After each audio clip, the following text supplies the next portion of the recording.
Welcome back. Today is International Women's Day. The question this morning is, how has government responded to the challenges facing women in this country? And are we making any progress in the fight against sexual crimes? Well, for more on this, we're joined in studio by the Regional Director of UN Women, Nomcebo Manzini. Ma'am Nomcebo, thank you so much for joining us. You know, we always debate the upcoming topics with a few of my colleagues, and what we discussed yesterday was why it's important to focus on women issues in this day and age. And I'm going to pose that question to you now. It's in its 102nd, I believe, year, correct, International Women's Day. Why is it still important to highlight the plight of women? It is certainly still very important because we haven't reached the equity and the gender equality that International Women's Day actually represents for women. And therefore, it means that we must continue to act and to fight for the rights that women have a right to, in actual fact. And one of those rights that is always violated is the issue, the right to freedom of movement, safety, and a right to live a life free from violence. So if we still don't have that, that is why we are exactly doing what we still do today. And having said that, this year's Commission on the Status of Women is actually dealing with the issue of the prevention and elimination of violence against women and girls, because the scourge still continues. Why does it continue, though, Nomcebo?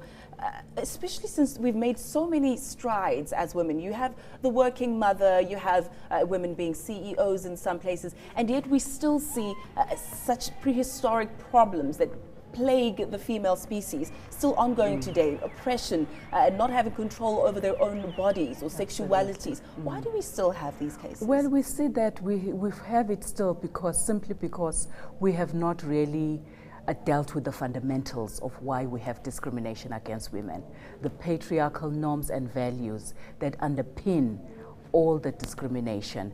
And until we get to that level of interrogating those social cultural practices that make women subordinate to men, then we're only touching the surface and we're only dealing with the symptoms. It's very important for us to get to the whole issues around our socialization of why women and girls are as undervalued in our societies as they are. And that's why we continue to celebrate and commemorate International Women's Day, because we haven't gotten anywhere close to achieving what we would like to achieve. Let's talk about socialization, especially within the South African context. Where are we at the moment in recognizing women and in ensuring that they are safe and free to be themselves in their communities?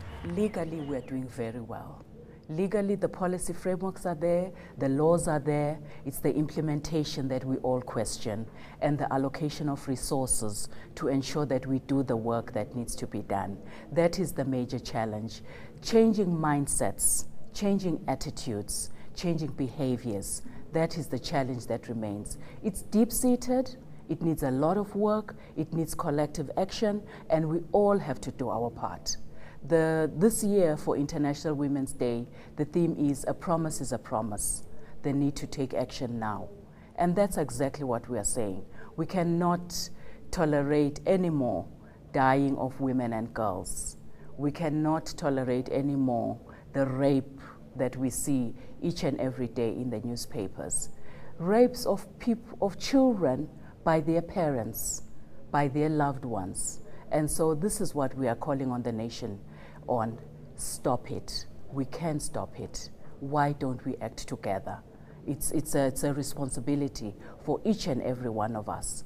Tomorrow it can be you or myself. And then what will those who are our families, who are our relatives, do when they've been sitting and saying, it's just these women complaining? It isn't. It is a reality. And we have to act now. And time is always a factor, but I want to squeeze this question in. What do we do? What action do we take to try and remedy the situation? We take action at an individual level. You and I right now can make a commitment as we leave the studio. I'm going to do something today to ensure that I spread the message that no woman or girl should be abused today. We take action at the community level to say, what can I do to raise awareness that rape, violence is a scourge and therefore must end. So in very small and incremental ways, if we take responsibility together, then we can make a difference. It doesn't have to be a whole big project sponsored with millions of rands. It's what we do in our daily lives that brings about change. It can be done. It can be done. Thank you so much. Thank you so much for your time. That was Regional Director of UN Women, Nomcebo Manzini, saying a promise is a promise. That's the theme this year. We ought to keep our promises that we make to women and children.